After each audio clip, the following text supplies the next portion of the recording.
Are you looking to buy a vacant land?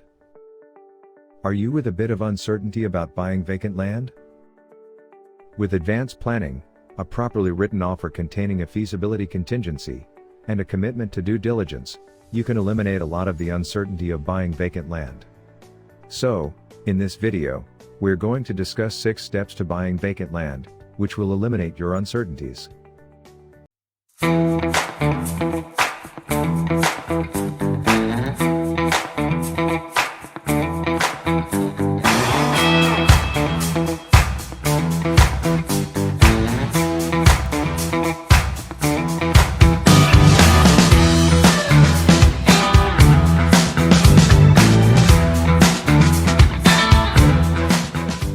Feasibility study. An offer on vacant land should contain a feasibility study. A feasibility study is a negotiated length of time for the buyer to conduct any and all tests and studies of the property to verify that it will meet the buyer's needs. The feasibility study is conditioned upon the buyer's subjective satisfaction with the property, which means that the buyer may cancel the agreement for any reason within the specified time period and have the earnest money deposit refunded. The feasibility study gives the buyer a way to reduce the risk of buying vacant land. The most common study performed is a soils analysis. The soils analysis is useful for determining the type of septic system that is required, the cost of which can vary from a few thousand to tens of thousands of dollars. The buyer is also encouraged to inspect any existing structures and wells, and verify the availability of utilities. The buyer should also verify buildability and zoning issues with the appropriate governmental authority. It is also an opportunity for the buyer to obtain bids for site prep and construction to verify that the property will fit within budget. Critical areas. Much of our area is impacted by environmental factors that may affect the buyer's use of the property. Flood zones are a common example. There are many low-lying areas adjacent to rivers and streams that are prone to periodic flooding. As your agent, I can assist you in procuring a FEMA flood zone map in order to determine if a property is in a flood plain. Another common example is the presence of wetlands or other soils issues. Wetlands are protected areas and you can't build within a certain distance of them, a buffer. This distance varies depending upon the type of wetland. The presence of wetlands will potentially limit what someone can do with his or her property. Some counties, like Thurston County and Lewis County, have web-based parcel mapping systems that allow a user to view critical areas information for any piece of property.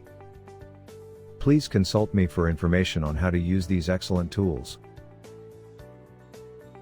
If critical areas are discovered on a property, the buyer is strongly encouraged to consult with experts in the field and the appropriate government authorities regarding the implications for the use of the property. Covenants, conditions and restrictions. Covenants and restrictions are legal obligations that run with the land. Some lots are located in developments where there may be covenants and restrictions that are general rules that cover that development. Examples would include prohibitions against manufactured homes or livestock, minimum specifications for construction of the residence, provisions for road maintenance, the establishment of a homeowners association, HOA, etc. Copies of the covenants are generally provided by the seller, the agents involved, or the title company. All covenants differ from one property to the next. Buyers are strongly encouraged to verify whether or not any covenants on a particular property will limit their intended use. Planning and zoning. Zoning and planning ordinances affect your use of the property. You are strongly advised to consult with the appropriate authorities to determine if your intended use of the property is consistent with local zoning laws. For example, some jurisdictions may have ordinances that prohibit certain types of business or commercial activity in a particular area. If you're planning to subdivide the property, operate a home-based business, or want to install a secondary mother-in-law dwelling, verify that these are permitted under the zoning for a particular property. Investigating the zoning in your area also gives you a chance to find out what types of properties are near you. Is your residential land located in the middle of a residential area, or are you going to be in close proximity to an industrial site? Will your use of the property be consistent with the uses of the surrounding properties? Such issues may affect your quality of life, as well as the value of the property for future resale. You also want to speak to the local building and planning department, city or county, depending on the jurisdiction, to determine what permits you will need, and how much they will cost. If you are building within city limits, check to see whether they will make you install sidewalks or streetlights along the street. Be sure to ask about critical areas and environmental restrictions, and whether there are any impact fees or pending special assessments. Most technicians in your local building and planning are very helpful, but I strongly recommend you talk to more than one person, to make sure you are getting accurate information. Title report. During the escrow process, the buyer and seller will order a preliminary title commitment from the local title company. It contains a report that lists all of the recorded liens that affect the property. It is important to read this report to see if the title is impacted by such things as liens, judgments, easements, covenants, reservations, etc. These are all items that can limit the buyer's use of the property, as well as the marketability of the title, when the buyer decides to sell it down the road. The seller is responsible for providing marketable title to the buyer.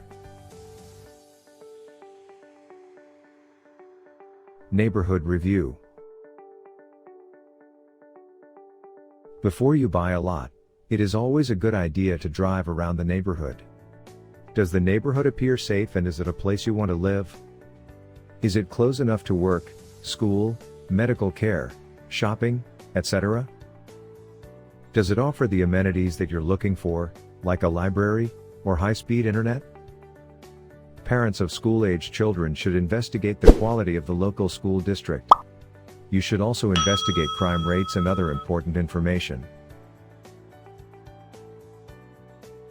By the end of the feasibility contingency time period, you want to know whether you can do what you want with the property. You should have a firm idea of how much it will cost to develop and build the property, and how long it will take. You should have a high degree of confidence that you can achieve your goals in a reasonable amount of time at an acceptable cost.